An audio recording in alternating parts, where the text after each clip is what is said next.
maanta waxaan ciidda isugu subayaa masayrka aan la masayray naciima jookar masayrkaan la masayray wiilka ina adeerkeed aan moodayay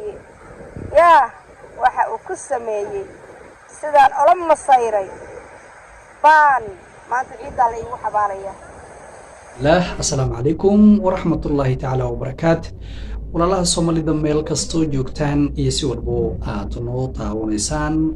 قاب والبو ميل والبو ايتهي وحان إذن ليحي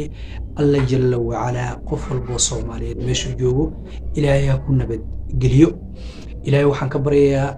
دالكينا إنو نوغدقو نبت برواقو إلهي كو مدرنا دي أبارها دالك هيستانا إلهي إنه نقدر قادن كبرية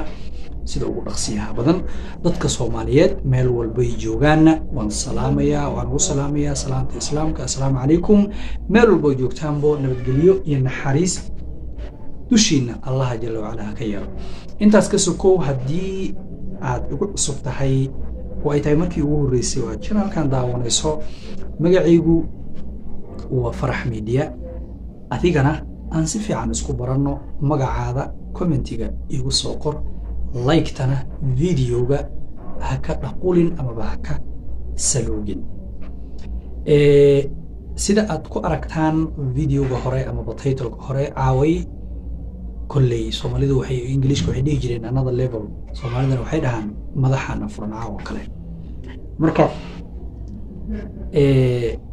maalmihii ugu dambeeyay waxa social media aad gaar ahaan Soomaalida aad u socday barnaamijka Ilka Case iyo Nimco Joker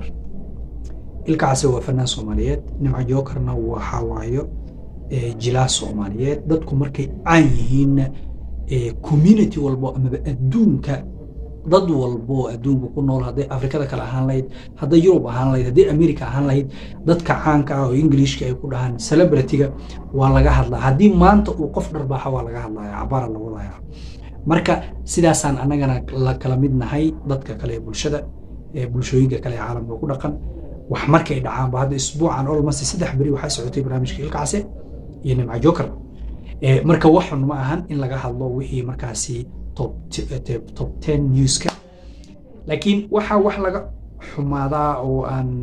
ilaahay kuma darnaaday oo aan ka naxay waxa kamid ah laba arin ko waxa far isoo gaartay in gabadhii ijaabo wiilkeedii xabad lagu dhuftay guurkii ay guursatay Ilka Case awgiis cid ku dhufatay sida ay tahay iyo kulleey wax walba ilaahay jalla wa ala naga og laakiin wixii markii aad ka hadlayso wax walba step by step leedahay wax walba connection leedahay wax markay dhacaan yaa ka dambeeyay arinta xagee maraysaa leeyahay marka arintaas ay soo gaartay in xabad lagu dhuftay gabadhaas ijaabo waxa kale oo haddana sheekada faniga ah oo aan arkay waxa kamid ah mama Malyuun oo sidaa sameynayso maanta waxaan ciidda isugu subayaa masayrka aan la masayray naciima jookar masayrkaan la masayray wiilka ina adeerkeed aan moodayay yaa waxa uu ku sameeyey sidaan ola masayray baan maanta ciiddaa la iigu xabaalayaa ma fahantay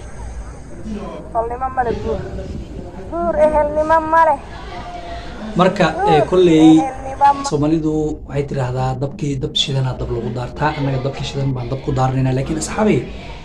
waxaan aad idinka codsanayaa kulley subscribe-kayga ma qarin meesha uu ku yaalaa ama waad arkaysa kartaan subscribe-ka naga dhisa waxa wax laga xumaadaa qof Soomaali oo walaalka inuu wax intuu ku soo duubo waa channel-ka aragtid waxa subscribe-ka asiin wadid subscribe-ka lacag ma it is for free you just hit the like button you just hit that red thing you make it white wax weyn ma aha lacag ma qaadanayso anigana way dhiirigelinaysaa oo barnaamijyada inaan idinka dabageeyo xanta freshka ee social media bay ii suuragelinaysaa marka guys khayr badan baa idin rajeenayaa meel kastoo joogtaan maalinka habeenka xilli kastoo haydin oo wacnaado magacaada oo dhameystiran ilaahay kuma darnaaday aan isbarna sida ay kuu sheegay commentiga igu soo qor barnaamij noocan oo kale intaan ku kulmi doono